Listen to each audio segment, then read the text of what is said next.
में श्री राम त कहवा में कन्हैया जनमे ललना हवा में जल में बबुआ गणेश हरवा सोहर ललना हो कहवा में जनमे बबुआ गणेश हरवा सोहर अयोध्या में जन्म श्री राम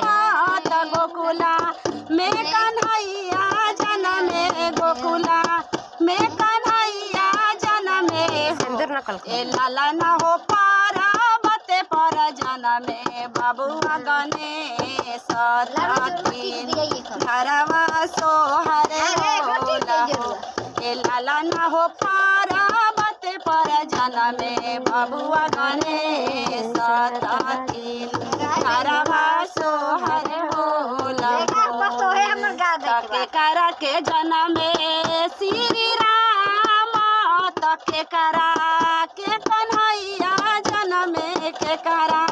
के कन्हैया जनमे हो ललना हो के करा के जनमे बबुआ गणेश घरवा सोहर ललना हो के करा के जनमे बबुआ गणेश घरवा सोहर कोशिला के जनमे श्री राम त देवकी